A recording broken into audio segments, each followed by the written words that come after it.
বিবাহিত মহিলারা এসআইআর এর ফর্ম কিভাবে পূরণ করবেন?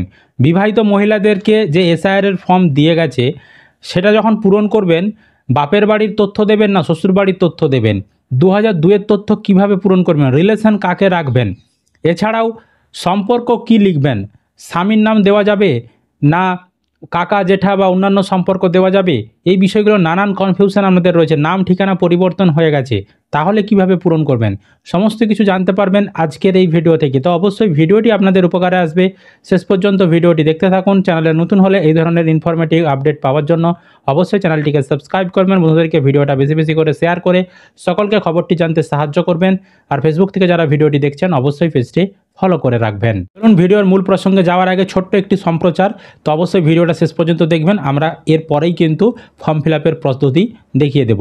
তো আপনারা যারা যারা পার্সোনাল লোন নিতে চান, আপনাদেরকে কিন্তু অনেক ঝামেলার মধ্য দিয়ে যেতে হয়, অনেক কাগজপত্র জমা করতে হয়, অনেক ভেরিফিকেশন গ্যারান্টারে রাখার পর আপনারা কিন্তু পার্সোনাল লোন পান। তো আপনাদের জন্য এবার বাজাজ কোম্পানি আপনাদেরকে পার্সোনাল লোন অফার করছে। আপনারা কিন্তু খুব সহজে বাজাজ ফিনসেভ পার্সোনাল লোন নিতে পারবেন। বিশেষ করে কৃষকরা বা স্টুডেন্ট বা অন্যান্য যারা রয়েছেন তারা কিন্তু এখানে 40,000 টাকা থেকে শুরু করে 55 লাখ টাকা পর্যন্ত আপনার এমার্জেন্সিতে আপনি কিন্তু পার্সোনাল লোন নিতে পারবেন। আপনাদের মাত্র 5 মিনিটে আবেদন অ্যাপ্রুভ হয়ে যাবে এবং 24 ঘন্টার মধ্যে টাকা কিন্তু ব্যাঙ্ক অ্যাকাউন্টে ক্রেডিট হয়ে যাবে। এর জন্য আপনাদেরকে কোনো রকম গ্যারান্টারেরও প্রয়োজন নেই এবং মিনিমাম অল্প কাগজপত্রের মাধ্যমে আপনারা কিন্তু সম্পূর্ণ অনলাইনে আবেদন করে এই পার্সোনাল লোন নিয়ে নিতে পারবেন। তো লোন মেটানোর জন্য আপনাদেরকে খুব সহজ পদ্ধতি রয়েছে, আপনাদের সুবিধা মতো আপনারা কিন্তু লোন মেটাতেও পারবেন। তো যারা যারা এই পার্সোনাল লোন নিতে চাইছেন, ভিডিও ডেসক্রিপশন বক্সে লিঙ্ক দেওয়া রয়েছে, সেখানে আপনারা ফর্ম পূরণ করবেন, কেওয়াইসি পূরণ করবেন এবং আপনার আবেদন সঠিক থাকলে 5 মিনিটের মধ্যে অ্যাপ্রুভেল হয়ে যাবে এবং 24 ঘন্টার মধ্যে আপনি কিন্তু টাকা পেয়ে যাবেন। তো আর দেরি কিসের? যদি আপনি পার্সোনাল লোন নিতে চান, ডেসক্রিপশনে লিঙ্ক দেওয়া রয়েছে, সেখানে আপনি ফর্ম পূরণ করুন এবং পার্সোনাল লোন নিয়ে নিন আপনার ব্যাঙ্ক অ্যাকাউন্টে। চলুন এবার ফর্ম ফিল আপের পদ্ধতি বিবাহিত মহিলারা এসআইআর কীভাবে করবেন স্টেপ বাই স্টেপ দেখিয়ে দিচ্ছি। আপনার বাড়িতে বিএলও এই ধরনের ফর্ম দিয়ে যাবে, 2টি করে ফর্ম দিয়ে যাবে। ফর্মের উপরে ভারতের নির্বাচন কমিশন গণনার ফর্ম এবং আপনার বিএলওর নাম ফোন নাম্বার লেখা থাকবে। এবার বিবাহিত মেয়েটির ফর্ম কোথায় আসবে না, বিবাহিত মহিলাটির বর্তমানে 2025 সালে যেই বুথে নাম রয়েছে সেই বুথে বিএলও কিন্তু ফর্ম দিতে আসবে। ধরুন আপনার নাম যদি এখনও বাপের বাড়িতেই থেকে থাকে তাহলে কিন্তু আপনার ফর্মটা যাবে বাপের বাড়ির ঠিকানায়, আর আপনার যদি বর্তমানে শ্বশুর বাড়িতে নাম থেকে থাকে তাহলে আপনার ফর্মটা আসবে শ্বশুর বাড়ির ঠিকানায়। এটা বোঝাতে পেরেছি। এবার এখানে দেখুন মোট 5টি ঘর রয়েছে। তো প্রথমের যে বক্স, এখানে আপনার নাম লেখা থাকবে, ভোটার কার্ডের নাম্বার, ঠিকানা এগুলো লেখা থাকবে। দ্বিতীয় ঘরে আপনার ক্রমিক সংখ্যা, ভোটার কার্ডের অংশ নাম্বার, বিধানসভার নাম, রাজ্যের নাম লেখা থাকবে এবং 3 নম্বর ঘরে একটা কিউআর কোড থাকবে। এই কিউআর কোডটা বিএলওদের জন্য, তারা স্ক্যান করে ফর্ম দিচ্ছে না দেয়নি সেগুলো তারা এন্ট্রি করবে, এটা নিয়ে আপনাদের কোনো কাজ নেই। 4 নম্বর ঘরে এখানে আপনার বর্তমানে ভোটার কার্ডে যে ছবিটি রয়েছে সেই ছবিটি এখানে চেটানো অবস্থায় থাকবে, মানে ছাপানো অবস্থায় থাকবে। আর 5 নম্বর ঘরে এখানে আপনাদেরকে বর্তমানে একটি ছবি রঙিন চেটাতে হবে। এবার এখানে যে ছবিটি আপনি চেটাবেন সেই ছবিটি কীরকম হতে হবে এই নিয়ে অনেকের প্রশ্ন। এই ছবিটা রঙিন ছবি, পাসপোর্ট মাপের দিতে বলেছে। ছবির ব্যাকগ্রাউন্ড বলেছে হালকা কালারের হতে, আপনি সাদা ব্যাকগ্রাউন্ডও দিতে পারেন, এছাড়াও নীল কালারের ব্যাকগ্রাউন্ডও দিতে পারেন। তবে অনেকেই সাদা ব্যাকগ্রাউন্ড দিতে পরামর্শ দিচ্ছে, তবে আপনারা নীল ব্যাকগ্রাউন্ড দিলেও কোনো সমস্যা আপনাদের নেই। তো আপনাদের যদি ছবি তোলা থাকে বাড়িতে রিসেন্ট কোনো ছবি, সেই ছবি দিতে পারেন। আর যদি ছবি তোলা না থেকে থাকে আপনি নতুন ছবি উঠে সেই ছবি এখানে দিতে পারেন। তো নতুন ছবি দিলে কি হবে, আপনার বাড়িতে যখন ফাইনাল ভোটার লিস্ট পাবলিক হওয়ার পর নতুন ভোটার কার্ড পাঠানো হবে তখন কিন্তু নতুন ভোটার কার্ডে আপনার এখন যে ছবিটা আপনি এখানে চেটাবেন সেই ছবিটা কিন্তু সেখানে থাকবে। তারপর এখানে আপনার জন্ম তারিখটা দিতে বলেছে, তারিখ মাস বছর, এখানে আপনার জন্ম তারিখটা লিখে দেবেন। এটা অবশ্যই ইংরাজিতে লেখারই চেষ্টা করবেন। এই যে জন্ম তারিখটা আপনি দেবেন, এই জন্ম তারিখটা আপনার ভোটার কার্ডে যে জন্ম তারিখ থাকবে সেই ধরনের জন্ম তারিখটাই লিখতে হবে। এবার দেখা যাচ্ছে আপনার ভোটার কার্ডে জন্ম তারিখ লেখা নেই, তাহলে আপনি অন্য কোনো আইডি প্রুফ, সরকারি আইডি প্রুফ, সেটা আধার কার্ড হতে পারে বা অন্য কোনো মাধ্যমিকের অ্যাডমিট কার্ড হতে পারে, সেখানে যেই ধরনের জন্ম তারিখ লেখা রয়েছে সেই জন্ম তারিখ আপনি এখানে লিখে দেবেন। তারপর আধার কার্ডের নম্বর ঐচ্ছিক, আপনি দিতেও পারেন নাও দিতে পারেন, এটা আপনার ইচ্ছা। তারপর মোবাইল নাম্বার, এখানে আপনি মোবাইল নাম্বার দিয়ে দেবেন। আপনার বাড়ির নিজের মোবাইল নাম্বার না থাকলে বাড়ির কোনো সদস্যের ফোন নাম্বারও আপনি দিতে পারেন। একটা মোবাইল নাম্বার অনেকগুলো ব্যবহার করতে পারে, আপনার বাড়িতে 5 জন সদস্য রয়েছে, 5 জনের একটা মোবাইল নাম্বার 5 জনই ব্যবহার করতে পারে, কোনো সমস্যা নেই। তারপর পিতা অথবা অভিভাবকের নাম, এই বিষয়টা বুঝতে হবে। এখানে কার নাম লিখবেন আপনারা বিবাহিত মহিলারা, আপনারা এখানে সবসময় আপনাদের পিতার নামটা লিখবেন। পিতা মানে আপনার জন্মদাতা বাবা যিনি, অর্থাৎ বাপের বাড়ির যিনি বাবা তার নামটা লিখবেন। এখানে কিন্তু শ্বশুর বাড়ির বাবার নাম লিখবেন না। আর যাদের ভোটার কার্ডে স্বামীর নাম রয়েছে তারাও স্বামীর নাম এখানে লিখবেন না। যতই আপনার ভোটার কার্ডে অভিভাবক স্বামী থাকুক না কেন, এখানে আপনি স্বামীর নাম লিখবেন না, কারণ স্বামীর নাম দেওয়ার আলাদা ঘর রয়েছে, আমি দেখাচ্ছি একটু পরেই। এইখানে যে নামটা আপনি লিখবেন এই নামের বানানটা আপনি এখানে বাংলাতেও লিখতে পারেন, আবার আপনি ইংরাজিতেও লিখতে পারেন, সেটা আপনার উপর নির্ভর করছে। তো যদি পারেন আপনি বাংলাতে লিখবেন, আর ইংরেজি যদি লেখেন ব্লক ক্যাপিটাল লেটারে আপনি লিখবেন, এটার সঙ্গে কোনো সমস্যা আপনার নেই।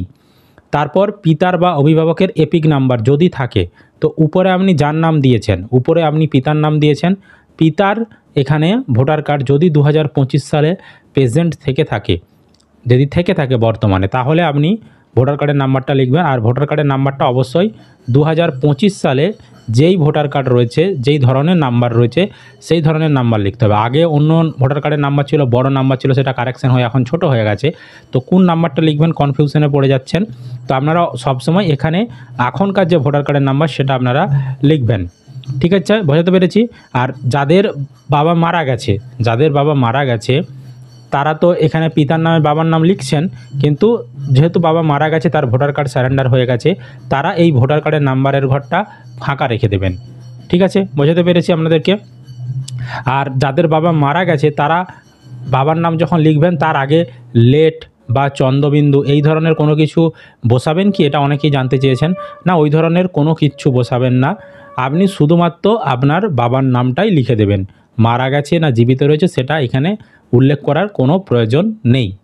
ঠিক আছে, কারণ আপনি যদি এখানে লেট উল্লেখ করে দেন তাহলে কিন্তু আপনার বাবার নামটা বুঝাবে, এখানে ধরুন আমি বিল্টু মাইতি লিখেছি, তাহলে আপনার বাবার নামটা বুঝাবে লেট বিল্টু মাইতি। ঠিক আছে, তখন আবার সমস্যা রয়েছে। তাই এখানে মারা যাক বা জীবিত থাকুক কোনো কিচ্ছু উল্লেখ করার দরকার নেই।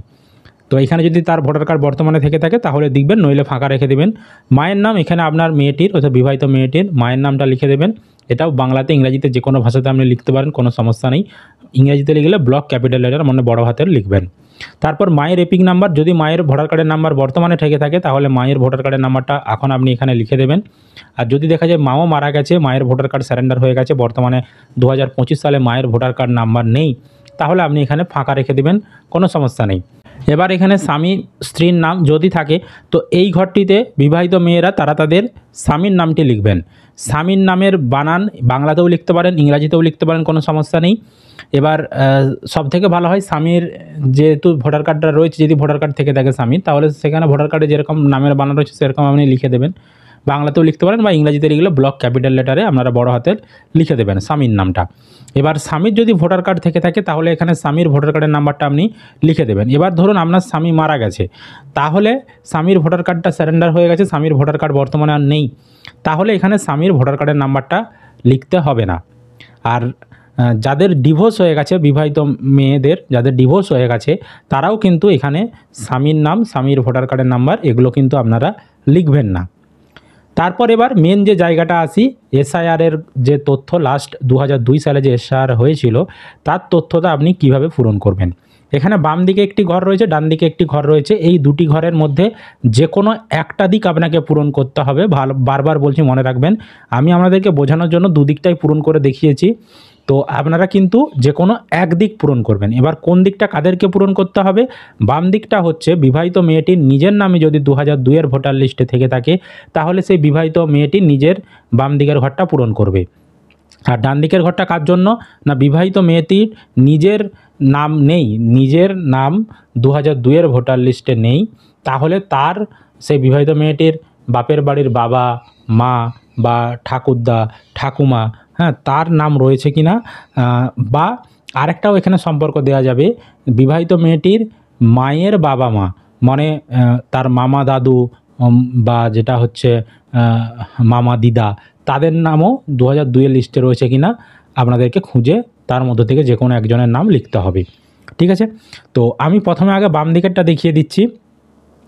যদি বিবাহিত মেয়েটির নিজের নাম 2002-এর ভোটার লিস্টে থেকে থাকে তাহলে এখানে সেই বিবাহিত মেয়েটির যে 2002-এর ভোটার লিস্ট সেটা ডাউনলোড করে সেখানে দেখতে হবে বিবাহিত মেয়েটির নাম কি রয়েছে, সেখানে নামের বানান কি রয়েছে, সেখানে যেহেতু বাংলাতে লেখা রয়েছে নামের বানানটা, তাই এখানে যখন পূরণ করবেন বাংলাতেই লিখবেন। তো 2002-এর লিস্ট অনুযায়ী নামের বানানটা লিখবেন। সেখানে যদি ভুল নামের বানান থাকে, ভুল নামটাই এখানে আপনাকে লিখতে হবে। তারপর এপিক নম্বর যদি থাকে, তো 2002-এর লিস্টে যেমন ভোটার কার্ডের নাম্বার থাকবে, অনেকের ভোটার কার্ড কারেকশন হয়ে বর্তমানে এখন ছোট ভোটার কার্ড নাম্বার হয়ে গেছে, আগে বড় নাম্বার ছিল। তো আপনারা কিন্তু সেই 2002-এ যেমন ভোটার কার্ডের নাম্বার ছিল, যদি বড় নাম্বার থাকে সেই বড় নাম্বারটাই লিখবেন।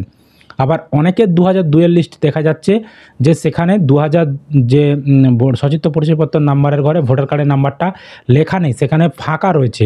তো তাদের ক্ষেত্রে কিন্তু এখানে আপনারা ফাঁকাই রেখে দেবেন। ঠিক আছে, আপনাদেরকে কিন্তু যদি আপনাদের ভোটার কার্ডের লিস্টে নাম্বার না লেখা থাকে, নাম্বার এখানে লিখবেন না।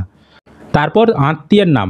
তো 2002-এর লিস্টে আত্মীয় কে ছিল আপনার, এখানে বিবাহিত মেয়েটি তার নাম লিখেছে, তো তার আত্মীয় 2002-এর লিস্টে কে ছিল, সেখানে যদি তার বাবা থাকে বাবার নাম, যদি তার সেখানে স্বামী থাকে স্বামীর নাম, যার নাম সেখানে দেওয়া ছিল তার নামটাই কিন্তু এখানে দিতে হবে 2002-এর লিস্টে যেমন থাকবে। আর এবার সম্পর্কটা কি দেবে, সম্পর্কটাও 2002-এর লিস্ট অনুযায়ী, দেখতে পাচ্ছেন এখানে লিখে দিয়েছি 2002 লিস্ট অনুযায়ী সেখানে যে সম্পর্কটা রয়েছে, সেখানে যদি বাবা লেখা থাকে বাবা লিখবেন, মা লেখা থাকলে মা লিখবেন, স্বামী লেখা থাকলে স্বামী লিখবেন। সেখানে যেমন লেখা থাকবে সেরকম লিখবেন। সেখানে যদি ভুল লেখা থাকে ভুলটাই এখানে লিখতে হবে 2002-এর তথ্যগুলো। এখানে 2002 লিস্ট অনুযায়ী আপনাদেরকে সম্পর্কটা লিখতে হবে। তখন যেই জেলা ছিল 2002-এর লিস্টে যখন আমার নাম ছিল, তখন আপনি কোন জেলায় ভোট দিতেন, তো সেই জেলার নামটা আপনি লিখবেন, এখানে রাজ্যের নাম লিখবেন, বিধানসভা ক্ষেত্রের নাম, বিধানসভা ক্ষেত্রের নম্বর, অংশ নম্বর, ক্রমিক সংখ্যা, এগুলো আপনি লিখে দেবেন। তো এই যে বিধানসভা ক্ষেত্রের নাম কোথায় পাবেন না, 2002-এর লিস্টে দেখুন উপরেই 196 চন্দ্রকোনা বিধানসভা নির্বাচন ক্ষেত্র, তাহলে আমাদের বিধানসভা ক্ষেত্রের নাম চন্দ্রকোনা। আপনি লিস্ট ডাউনলোড করে আপনারটা দেখে নেবেন কত রয়েছে। তারপর বিধানসভা ক্ষেত্রের নাম্বার আমাদের 196 হবে, অংশ নম্বর হবে 25, আমরা 25 লিখে দিয়েছি। আর ক্রমিক সংখ্যা হচ্ছে আপনি যেই ব্যক্তিটি হবেন, আপনার তথ্য যেটা দিচ্ছেন তার বাম দিকে দেখুন ক্রমিক নাম্বারের ঘর রয়েছে, সেখানে সিরিয়াল নাম্বারের যে নাম্বারটা আপনার হবে সেই নাম্বারটা আপনি এখানে লিখে দেবেন। বুঝতে পেরেছি বাম দিক। তো যারা বাম দিক পূরণ করবেন তাদেরকে ডান দিক আর পূরণ করতে হচ্ছে না। এবার বিবাহিত মেয়েটির ধরুন নিজের 2002-এর ভোটার লিস্টে নাম নেই, তাহলে দেখতে হবে তার বিবাহিত মেয়েটির বাপের বাড়ির বাবা মা দাদু ঠাকুমা বা মামা দিদা মামা দাদু, তাদের কার নাম রয়েছে তাকে সেটা খুঁজতে হবে। তো সেজন্য আপনার বাপের বাড়ির যেখানে ঠিকানা সেখানকার বুথের 2002-এর ভোটার লিস্ট ডাউনলোড করে সেখানে দেখতে হবে কার কার নাম আপনি খুঁজে পাচ্ছেন। প্রথমে দেখবেন আপনার মেয়েটির ক্ষেত্রে বলছি, বিবাহিত মেয়েটির ক্ষেত্রে, যে আপনার বাবার নাম বা মায়ের নাম কারো রয়েছে কিনা আগে খুঁজে দেখবেন। যদি না থাকে তখন দাদু ঠাকুমার নাম খুঁজে দেখবেন। সেটাও যদি না থেকে থাকে তখন আপনাকে দেখতে হবে আপনার মামা দাদু বা আপনার মামা দিদা তাদের কারো রয়েছে কিনা। ঠিক আছে, তো সবার প্রথমে আপনি খুঁজে দেখলেন যে আপনার বাবার নাম সেখানে আপনি পেয়ে গেছেন, মেয়েটির বাবার নাম 2002-এর যেখানে ছিল ঠিকানা সেখানে আপনি লিস্ট ডাউনলোড করে দেখলেন বাবার নাম রয়েছে। তো এখানে আপনি সেই বিবাহিত মেয়েটি তার বাবার নামটা লিখে দেবে। বাবার নামটা অবশ্যই কিন্তু 2002-এর লিস্টে যেমন নামের বানান থাকবে বাংলাতে আপনি লিখে দেবেন 2002 লিস্ট অনুযায়ী। বারবার কিন্তু বলছি, সেখানে ভুল বানান থাকলে ভুল বানানই লিখবেন। এপিক নাম্বার মানে ভোটার কার্ডের নাম্বার, যদি আপনার বাবার ভোটার কার্ডের নাম্বার 2002-এর লিস্টে লেখা থেকে থাকে, সেখানে যেমন লেখা রয়েছে, আগে তো বড় নাম্বার ছিল এখন ছোট নাম্বার হয়ে গেছে, বা এখন বাবা আপনার মারাও গিয়েছে, কোনো সমস্যা নেই। আপনার 2002-এ যেমন তথ্য ছিল সেরকমটাই আপনাকে লিখতে হবে। বাবা যদি এখন বর্তমানে মারা গিয়েও থাকে, 2002-এর লিস্টে আপনার বাবার ভোটার কার্ডের নাম্বার সেখানে লেখা রয়েছে, সেখানে যে নাম্বারটা লেখা রয়েছে সেটাই আপনি এখানে লিখে দেবেন। তারপর আত্মীয়ের নামে 2002-এর লিস্টে আত্মীয়র নামটা কে ছিল, তো এখানে ধরুন আপনি আপনার বাবার নাম লিখেছিলেন, বাবার আত্মীয় 2002-এর লিস্টে যেটা ছিল সেটা আপনি এখানে লিখে দেবেন। 2002 লিস্ট অনুযায়ী আপনাদেরকে লিখতে হবে। 2002-এর লিস্টে যেমন আত্মীয়র নামটা থাকবে সেই আত্মীয়ের নামটাই আপনি লিখবেন। তারপর এবার বলেছে দেখুন এখানে যে সম্পর্ক, এই সম্পর্কটা হচ্ছে সবথেকে গুরুত্বপূর্ণ। বাম দিকে দেখুন আমরা সম্পর্কটা লিখেছিলাম 2002 লিস্ট অনুযায়ী। এবার ডান দিকের সম্পর্কটা লিখতে হবে ভোটারের সঙ্গে কি সম্পর্ক, মানে বিবাহিত মেয়েটির সঙ্গে কি সম্পর্ক। বিবাহিত মেয়েটি প্রথমে যদি বাবার নাম লিখে তাহলে এখানে সম্পর্কে পিতা লিখতে হবে। বিবাহিত মেয়েটি যদি এখানে তার মায়ের নাম লিখে তাহলে সম্পর্কে এখানে মাতা লিখতে হবে। বিবাহিত মেয়েটি যদি এখানে তার ঠাকুরদার নাম লিখে তাহলে সম্পর্কে এখানে ঠাকুরদা লিখতে হবে। বিবাহিত মেয়েটি যদি এখানে তার ঠাকুমার নাম লেখে তাহলে এখানে কিন্তু সম্পর্কে ঠাকুমা লিখতে হবে। এইখানে সবসময় সম্পর্কটা ভোটারের সঙ্গে কি সম্পর্ক, মানে বিবাহিত মেয়েটির সঙ্গে কি সম্পর্ক সেটা লিখতে হবে। 2002-এর যে সম্পর্কটা লেখা রয়েছে লিস্টে সেখান থেকে সম্পর্কটা এখানে আপনি লিখবেন না। বাম দিকের ক্ষেত্রে 2002 লিস্ট অনুযায়ী আপনি সম্পর্ক লিখেছেন, ঠিক আছে, কিন্তু ডান দিকের ঘরটা যখন পূরণ করবেন সেখানে সবসময় আপনার সঙ্গে কী সম্পর্ক, সে বিবাহিত মেয়েটির সঙ্গে কী সম্পর্ক সেটা কিন্তু এখানে আপনাদেরকে উল্লেখ করতে হবে। উপরে আপনি যার নাম দিবেন তার সঙ্গে বিবাহিত মেয়েটির কী সম্পর্ক, যিনি আবেদন করছেন সেই সম্পর্কটা এখানে লিখতে হবে। এবার জেলা, তখন আপনি কোন জেলায় মানে যার নামটা আপনি দিয়েছেন তার যেই জেলা ছিল সেই জেলাটা এখানে লিখবেন। এখানে আপনি আপনার বাবার নাম দিয়েছেন, তাহলে বাবা 2002-এ যেই জেলায় ছিলেন সেই জেলার নামটা দেবেন, রাজ্যের নাম, তারপর বিধানসভা ক্ষেত্রের নাম, নম্বর, অংশ নম্বর, ক্রমিক সংখ্যা, এগুলো আপনি বসিয়ে দেবেন। ঠিক আছে, বোঝাতে পেরেছি আপনাদেরকে? এইভাবে কিন্তু আপনাদেরকে বিষয়টা করতে হবে। এবার আপনারা দাদু ঠাকুমা মা বাবা কারোই পেলেন না, তখন আপনাদেরকে ওই যে বললাম মামা দাদু মামা দিদা তাদের নাম রয়েছে কিনা সেটা আপনাদেরকে খুঁজে বের করতে হবে লিস্ট থেকে। তাদের নাম যদি থেকে থাকে তো সেরকম আপনি তাদের নাম লিখবেন, এপিক নাম্বার, আত্মীয়ের নাম এবং সম্পর্ক। যদি এখানে মামা দাদু লিখে থাকেন তাহলে সেরকম আপনাকে এইখানেও কিন্তু সেটা উল্লেখ করে দিতে হবে, যার নামটা লিখবেন সেই সম্পর্কটা এখানে উল্লেখ করে দিতে হবে।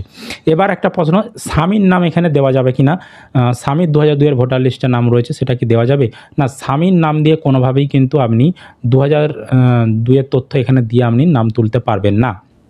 কারণ উদাহরণ দিয়ে যদি আমি বলি, ধরুন একটা বাংলাদেশের মেয়ে, সে ভারতবর্ষে এসে ভারতবর্ষে এসে বিয়ে করেছে, তাহলে স্বামীর নাম 2002 ছিল, তাহলে সেও তো তাহলে ঢুকে যেতে পারছে, বাংলাদেশের মেয়ে হয়ে এখানে নাগরিকত্ব পেয়ে যাচ্ছে। ওই কারণে কিন্তু স্বামীর ঘরের তথ্য দিয়ে কোনোভাবেই কিন্তু এখানে পূরণ করা যাবে না। সব সময় কিন্তু আপনার বাপের বাড়ির তথ্য দিয়ে এখানে পূরণ করতে হবে। ঠিক আছে, তারপর আপনি নিচে চলে আসবেন, এখানে সই করার জায়গা রয়েছে, এখানে আপনাকে সই করতে হবে, বিবাহিত মেয়েটিকে সই করতে হবে। সই করতে না পারলে টিপছাপ দেবেন, এবং বিবাহিত মেয়েটি যদি বাইরে কাজ করে থাকে তার বাড়ির যে কোনো সদস্য তার হয়ে ফর্ম পূরণ করে দিতে পারেন, এবং সম্পর্কে সে কে হয় সেটা উল্লেখ করে তারিখ সমেত আপনি করতে পারেন। তারপর এখানে বিওলো সমস্ত কিছু মিলিয়ে এখানে সই করবে, এবং দুটো ফর্মই আপনাদেরকে পূরণ করতে হবে। দুটো ফর্মেই বিওলো সই করবে, দুটো ফর্মেই আপনাকে ছবি চেটাতে হবে, দুটো ফর্মেই আপনাকে সই করতে হবে। একটা ফর্ম বিওলো নিয়ে চলে যাবে, একটা ফর্ম কিন্তু আপনাকে আপনার বাড়িতে রিসিপ্ট হিসাবে রেখে দেবে, আপনার কাছে থাকবে সেটা। একটা বিষয়, যখন আপনারা ফর্ম জমা করবেন এর সঙ্গে কোনো কাগজ আপনাদেরকে জমা করতে হবে না। ঠিক আছে, বোঝাতে পেরেছি? এর সঙ্গে কোনো কাগজ আপনাদেরকে জমা করতে হবে না, শুধুমাত্র ফর্ম পূরণ করবেন, সই করবেন এবং জমা দিয়ে দেবেন। ঠিক আছে, এবার আপনাদের একটা প্রশ্ন, তাহলে কাগজ কখন দেখাতে হবে? যদি ম্যাপিং না হয়, যদি কোনো আপনার তথ্যতে গণ্ডগোল থেকে থাকে, বা কোনো যদি আপনাদের সন্দেহ মনে হয় অফিসের নির্বাচন কমিশনের, তখন আপনার বাড়িতে ইআরও থেকে নোটিশ আসবে হিয়ারিংয়ের জন্য। তখন আপনাদেরকে সমস্ত রকম অরিজিনাল কাগজ নিয়ে হিয়ারিংয়ের জন্য যেতে হবে, তখনই একমাত্র আপনাদেরকে কাগজ নিয়ে যেতে হবে। তাছাড়া ফর্ম যখন জমা দেবেন তখন কোনো কাগজ আপনাদেরকে এই ফর্মের সঙ্গে দিতে হবে না। আশা করি আপনারা ভিডিওটি বুঝতে পেরেছেন। যদি কোনো প্রশ্ন থাকে কমেন্ট করে জানাবেন। ভিডিও ভালো লাগলে অবশ্যই লাইক করবেন, বন্ধুদেরকে ভিডিওটা শেয়ার করে সকলকে খবরটি জানতে সাহায্য করবেন। আর চ্যানেলে নতুন হলে এই ধরনের ইনফরমেটিভ আপডেট পাওয়ার জন্য অবশ্যই চ্যানেলটিকে সাবস্ক্রাইব করবেন। আর ফেসবুক থেকে যারা ভিডিওটি দেখছেন অবশ্যই পেজটি ফলো করে রাখবেন।